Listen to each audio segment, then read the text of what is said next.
So I'm recording again. I'm going to go to speaker view. Charlie, you want to take this over? It's going to. I will. Yeah. All right. Welcome to the Rotary Club of Kerrville. Good to have each one of you with us today. Let me remind you to please go to your Facebook page and check in. Let everybody know that you are attending Rotary. We're going to start out with our invocation, and Ken, will you please lead our invocation this morning? Let us pray. Gracious God, we thank you for the beauty of this area, for the chance to live here and to make a difference through Rotary and through other things that we participate in, to make a difference in the lives of people who are afraid, people who are afraid for their families, for their career, and for what they are called to deal with in their lives that they never expected. It is another day, O Lord, and we don't know what it will bring forth, but we pray that you will make us ready for whatever it may be. If we are to stand up, help us to stand bravely. If we are to sit still, help us to sit quietly. If we are to lie low, let us do so patiently. And if we are to do nothing, let us do so gallantly. And make these words more than just words. And give us the Spirit of Jesus. Amen. Man, Thank you, beautiful. Ken. Please join me in the pledge. I pledge allegiance To the flag of the United States of of America, to the To republic the republic for which it stands, one nation, under God, indivisible, liberty and justice for all. Okay, I'm going to mute everyone right now, and you can unmute yourself when you're ready to speak. So, Charlie, I think you're introducing our people, our person. Charlie, you got to unmute yourself. I'm going to try and find him and unmute him. Sorry. Got it. There you go. Sorry. Okay, Tom Terrell made arrangements for our program today. Thank you, Tom.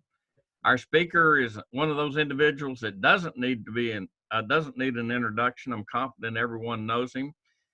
This individual is a member of the City Council of Kerrville from 1990 until 1994. Served as mayor for the city of Kerrville from 1992 until 94. Been involved in virtually everything you can be involved in. He's been a member of the K-Pub board. He's been president of the Kiwanis Club. He's been the Reader's Choice Best Columnist in Kerrville on 2 different occasions.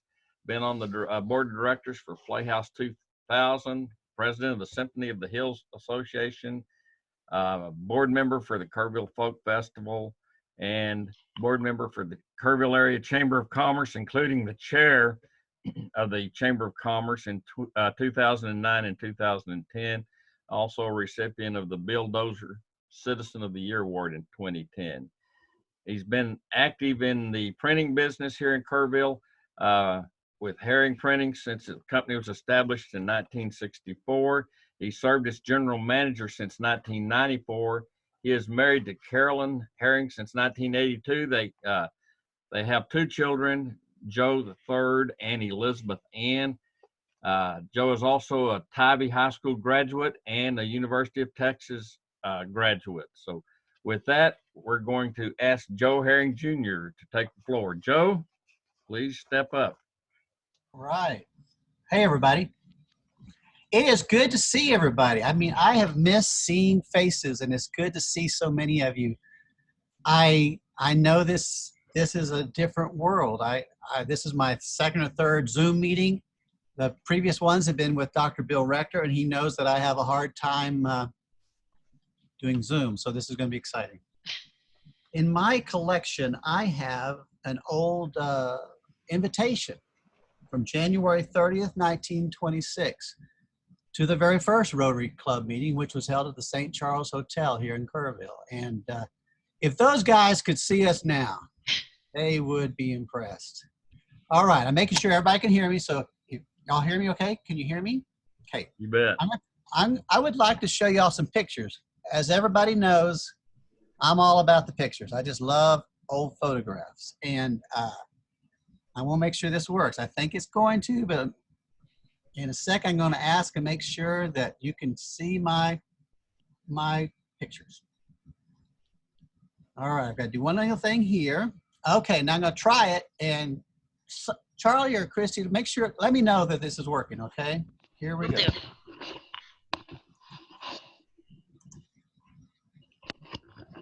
Just a second. And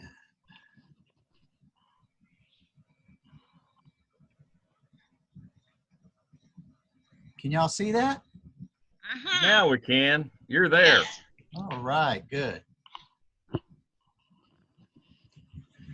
All right, so Tom Terrell was kind enough to invite me to speak about Memorial Day. And I thought, you know, big part of Memorial Day is remembering. And so I thought I'd talk about the 19 Kirk County men who died in World War I. And you're going to recognize several of their names, but I hope by the end of the talk, and it won't be a very long talk, that you'll have some information about these folks that you didn't have before.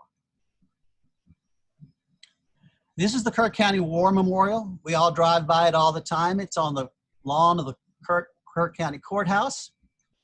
And if you'll look on the left, it says World War I. Now there's 19 names on that list, 19 men who died in World War I from Kirk County. The truth is, we only really remember 3 of those names. And sadly, of all the names on this entire memorial, we only remember about 3 of those names. Those 3 are Francisco Lemos,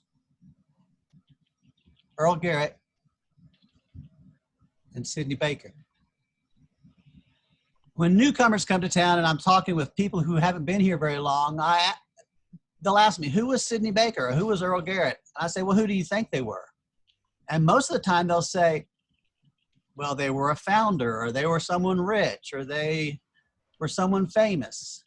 And the truth is, look at these guys. They're just young guys. And what they gave for our country can't be forgotten. But if there are 19 names on the list, on the memorial, from people who died in Kirk County, how come there aren't 19 streets named after them? How come we only have these 3 guys for the names on the street? So I tried to figure that out. These are the 19 folks from Kirk County who died in World War I. And they are from all over the county.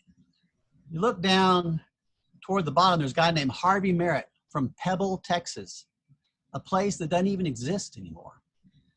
Pebble, Texas was about where Heart of the Hills Camp for Girls is today, somewhere between there and Camp Mystic. But there's other places like Reservation, Texas, Turtle Creek. We know where Turtle Creek is, but Reservation's a little harder to find. Well, that still doesn't explain why there's 19 people here, but only 3 streets. And so I looked a little farther. How do these men die? Well, you're going to be surprised, but most of the guys on that memorial actually died from the flu. Like us, those guys were in a pandemic. And I have 3 for which history doesn't record. I haven't found how they actually died.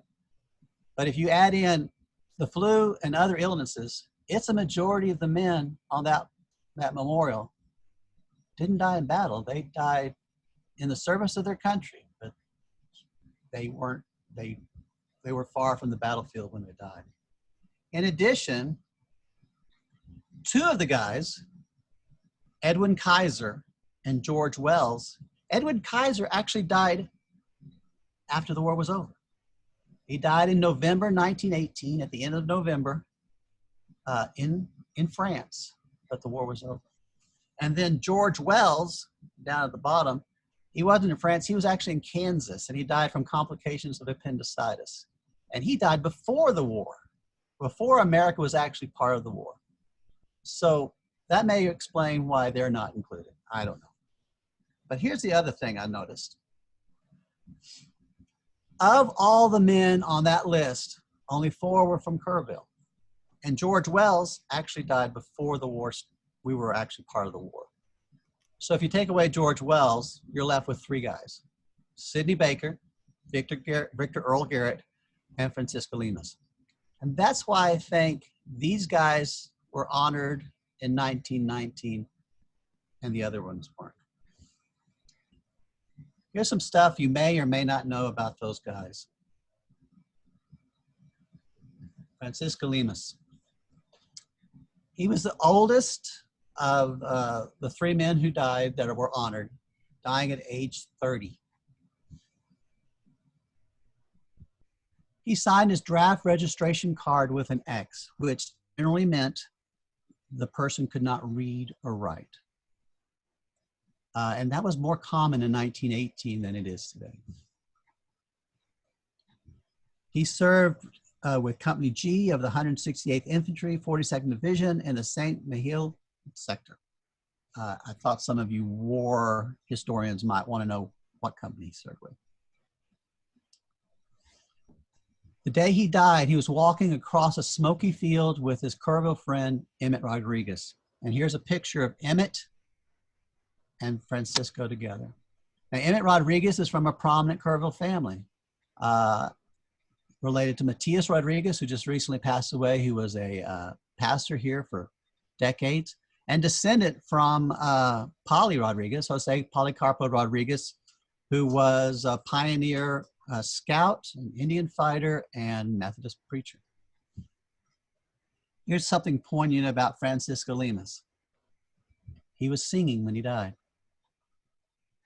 He was walking with Emmett, and he was singing because he was nervous. And Emmett kept telling him, "Stop, be quiet, stop." And he was killed instantly when a shell hit nearby. That same shell injured Emmett Rodriguez, and he lost hearing in an ear, and he never regained hearing in that ear. But he survived and came back home. The battle that killed Francisco Lemus was on September 15, 1918. It was his first and last battle. Now, of the 3 men for whom a street is named, only Francisco Lemus is buried in Kerrville, and his body was repatriated in the 1920s.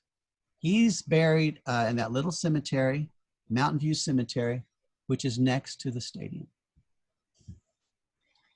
Here are some things about Earl Garrett.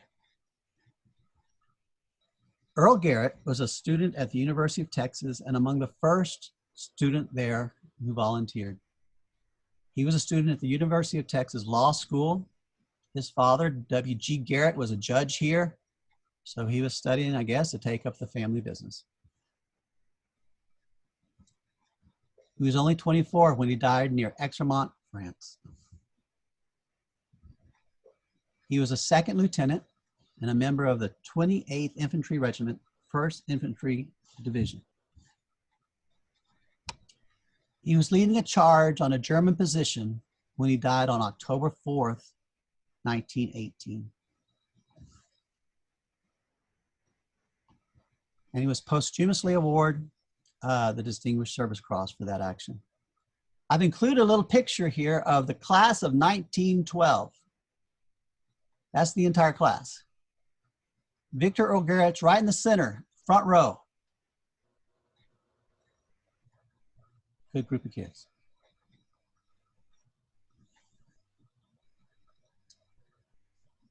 Here's some things about Sidney Baker. He was the youngest of the 3 men, dying at age 22. He was one of 4 Baker brothers who served in World War I. The other 3 survived, and one of them served also in World War II. Some people don't realize, but Sidney Baker was Hal Peterson's first cousin. His mother, Sidney Baker's mother, and Sid Peterson were brother and sister. So Kerrville's a small town, but it was a small, even smaller then. Sidney Baker served with Company C, 168th Infantry, 42nd Division in the St. Mihiel sector. He died October 16th, 1918 in the Argonne Forest. He was the last of the 3 to die. Recently, we discovered a new photograph of Sidney Baker, kind of a jaunty pose. Sidney Baker had a girl back home, and he wanted to come home, and he wrote to her almost every week. And I'm sure he included this picture in one of his letters. He died on October 16, 1918, and the war ended less than 1 month later.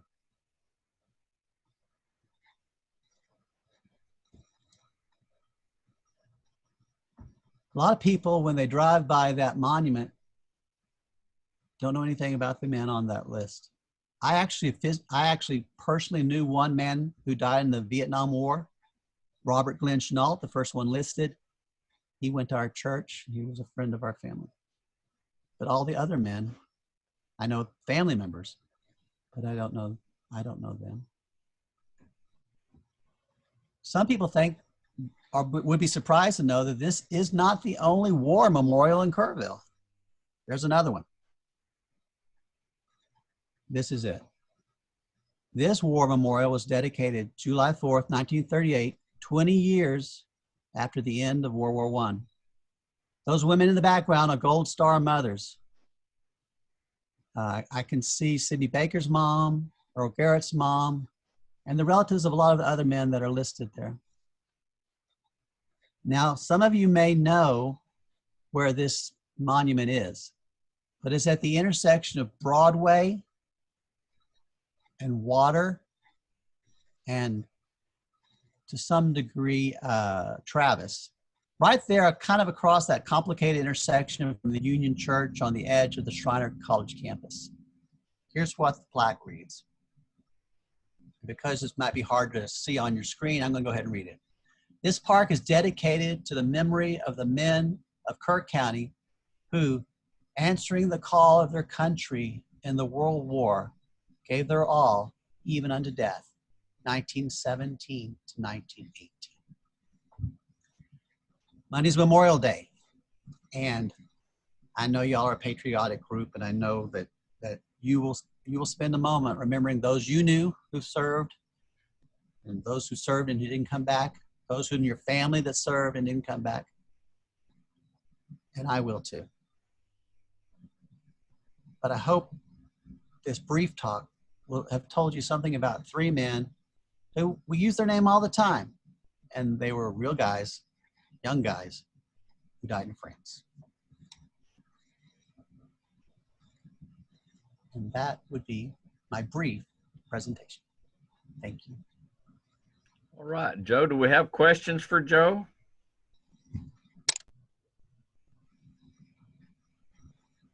Charlie, can I ask one? Yes, sir. Jump in there. Joe, whenever I look at a picture of old attorneys, and they're often in courthouses, they look so much more distinguished than people today, attorneys today. And I noticed in the graduating picture of the Tybee graduating class, everybody on there looked really, really impressive. What's changed in America that we can't look as polished and impressive as our ancestors?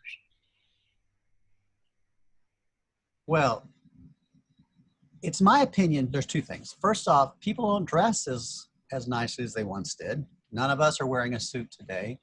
I have not attended church and wearing shorts, but I have seen others who do and are just as close to Jesus as I am.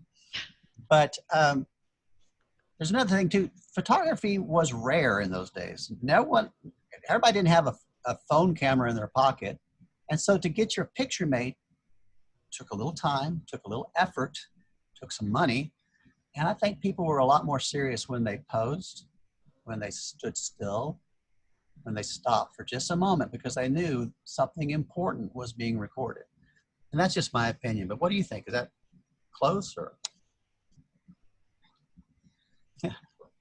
Well, I don't know, but when I look at old lawyers in courthouses, they just look like supermen, and it's always impressed me. But thank you for your thoughts, Joe.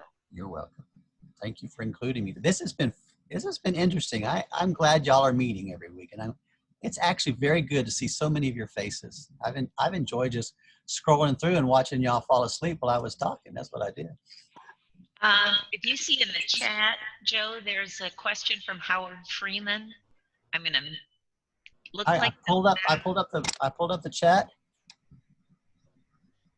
it says here the Battle of Saint. I'm gonna Mahil, Ohio.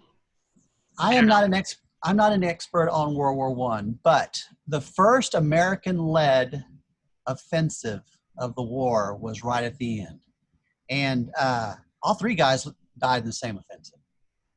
Okay, and what they were trying to do was not only defeat the Germans, but force them to negotiate a peace. And the losses, the casualties were phenomenal, tremendous on both sides, and all three guys died in that American campaign. Any other questions for Joe? I was going to say, Joe, I've got a question on the heels of Clint's question, but was Sidney Baker's haircut a regulation haircut in that day and time? You know, I've looked at a lot of the pictures, and they're short on the top, but they're pretty bushy on top. Interesting. Now, you and I couldn't get that haircut. No, I don't think we could. Hey, Joe, this is Alan. Hey, Alan. Did you do your research into where those guys died or what was their cause of death? Is that a lot of painstaking detail, or how do you do it? That's an interesting question.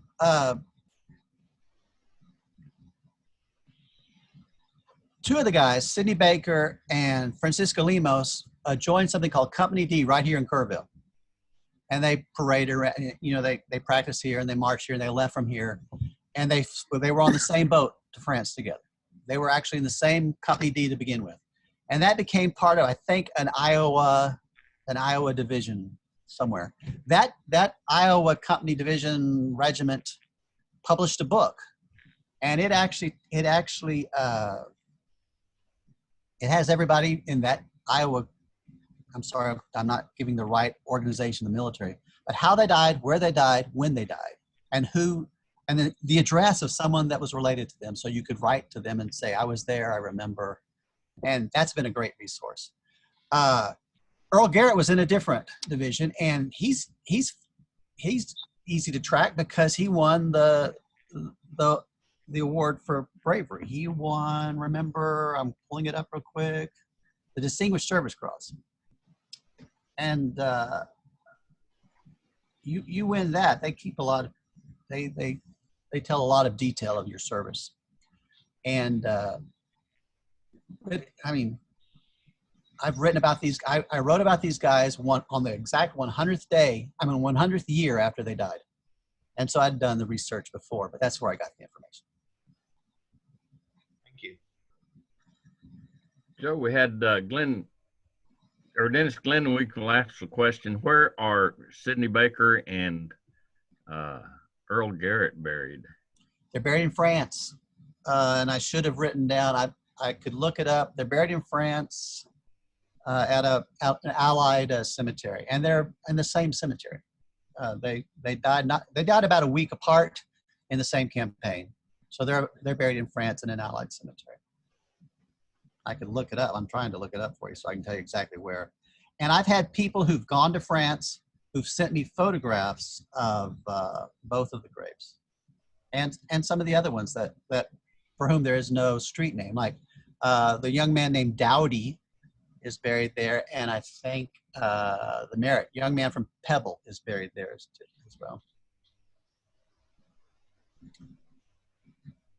While Joe's looking that up, we've got time for one, maybe two quick questions and quick answers. Anybody have another question? Where's reservation? Reservation is up near in Kirk County near Harper. You know how Kirk County has that little notch? Reservation's up near them. I'm trying to see where we are. I don't have it, guys. I'm sorry. But I'm looking. How has this meeting stuff been going for you?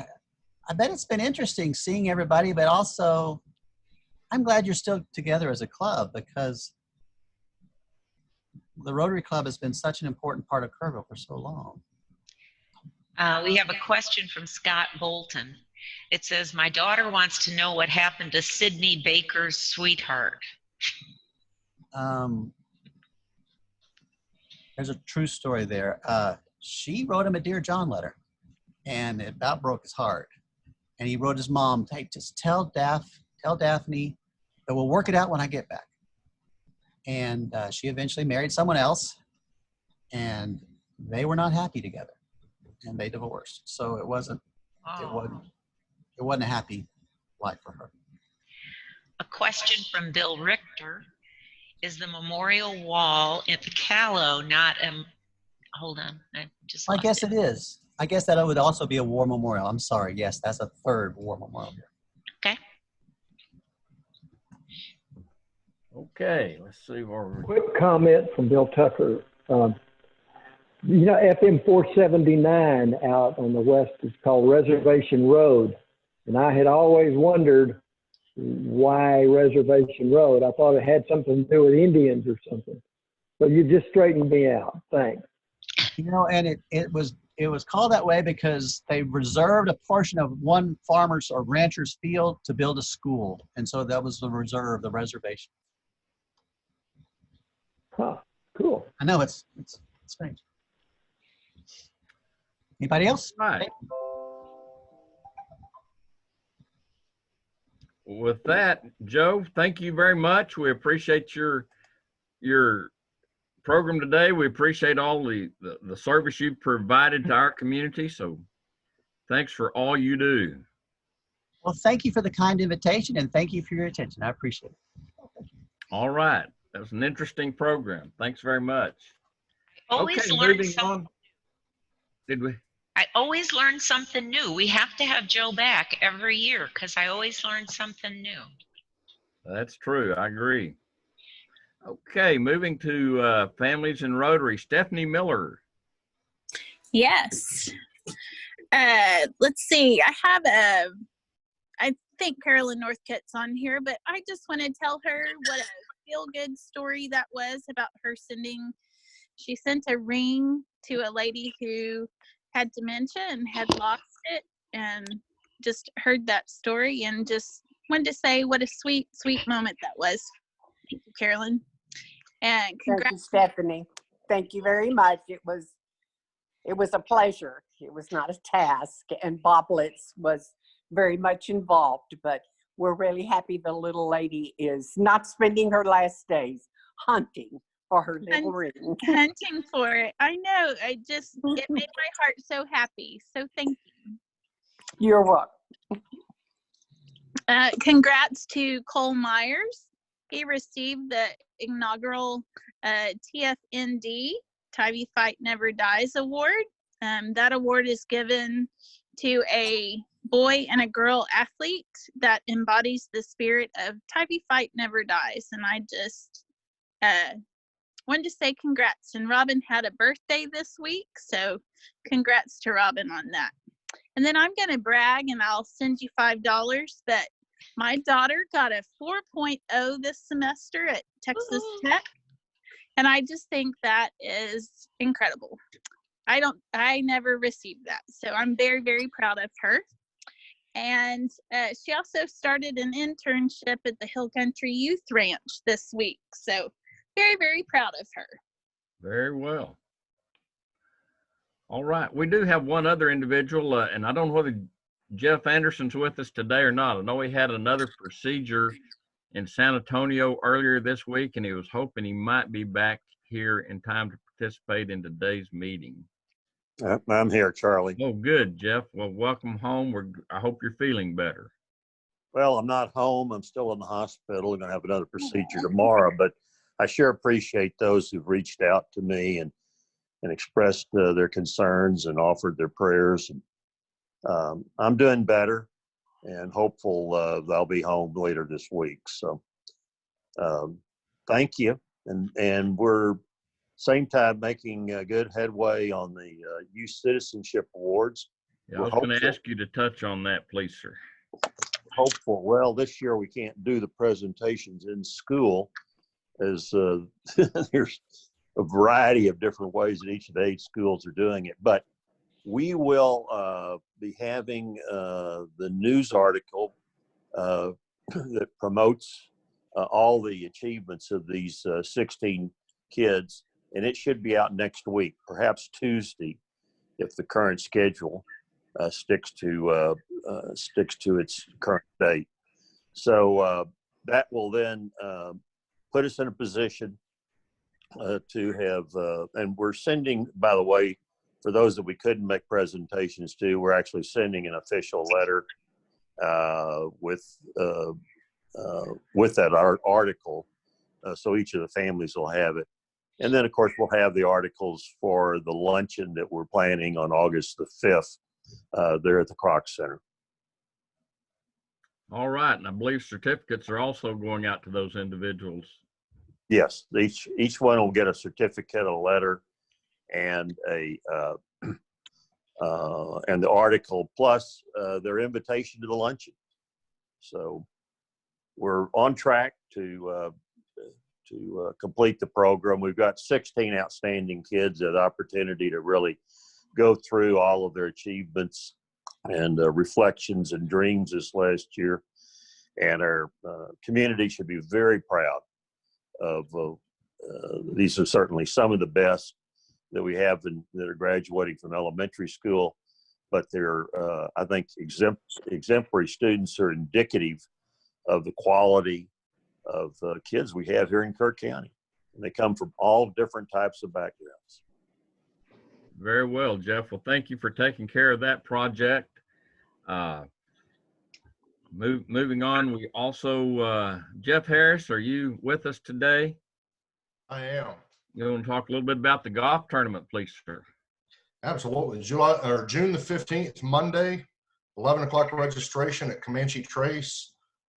Jeff Hunter, their new golf professional, and I are supposed to speak this week about food.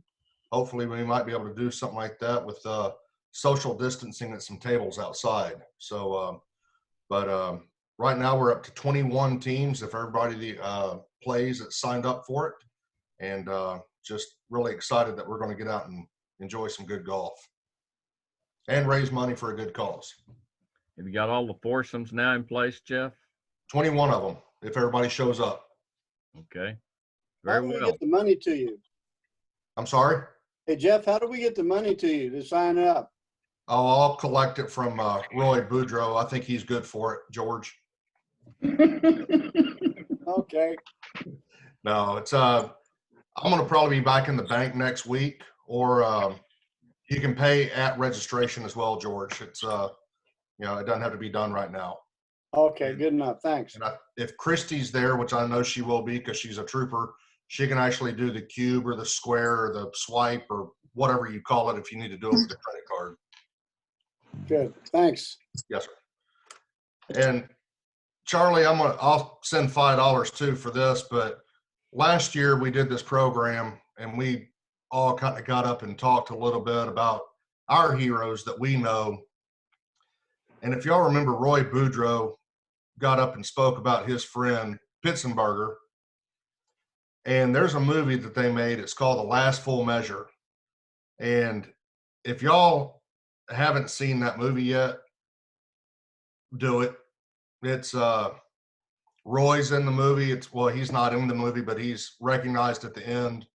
And there's pictures of him and Pitts together. But it's a moving and You know, I'm a sucker for that stuff, and I can't believe I watched it, and I told Roy not to, but it's very moving, and it hits home with somebody that we know here. And give us the name of the movie once more, please, sir. The Last Full Measure. It's about the Air Force PJs and the mud soldiers in Vietnam. All right. Thank you, Jeff. Yes, sir. Thank y'all. Okay, we also want to remind everybody our food bank project, we'll be working on, or we're working on it now. We are purchasing food from HEB, and that food will be distributed to CAM, St. Vincent's de Paul, Mustard Seed Ministry, the Doyle Community Center, and the Kerrville Veterans Center. We've had one additional request. We'll be going to the board to check that out to make certain everybody's in agreement with that. We will need volunteers to help with food distribution. Like I say, we hope to do that within the next 2 weeks. So we'll be getting an email out to everyone. If you're available to help us with food distribution, we would certainly appreciate the help. The next item I want to bring up is if you have not paid your dues, please do so. We need to get those funds in.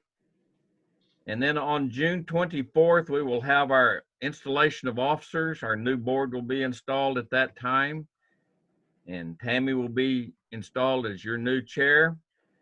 We hope to be back at the Kroc Center. I visited with John Green this morning. They think they may be able to accommodate us at that time or at that meeting on that date, which would be again June 24th. So we're hoping that that will happen. Also want to remind everybody of the mayor and city manager's prayer vigil at noon tomorrow. Are there other announcements we need to make? If not, I want to let everyone know about next Wednesday's meeting, May 27th. Clint Morris has put I think, which will be an exceptional program together. He's arranged to have a gentleman named Harold Felt speak on the ethics of a trial lawyer and modern legal advertising, if there are such a thing as legal ethics these days. But nonetheless, Mr. Felt was a senior partner with Vincent Elkins in Houston. He has practiced law for 55 years. He is a master storyteller, and he will have some humorous things to say about all the ads that we see on television. Ads like Jim Adler, the Texas Hammer, and the Davis Law Firm with the telephone number 44444444444. And all these are ethics that would have been unethical when Mr. Felt started practicing law. So that will be an interesting program. Thank you, Clint, for making arrangements for that.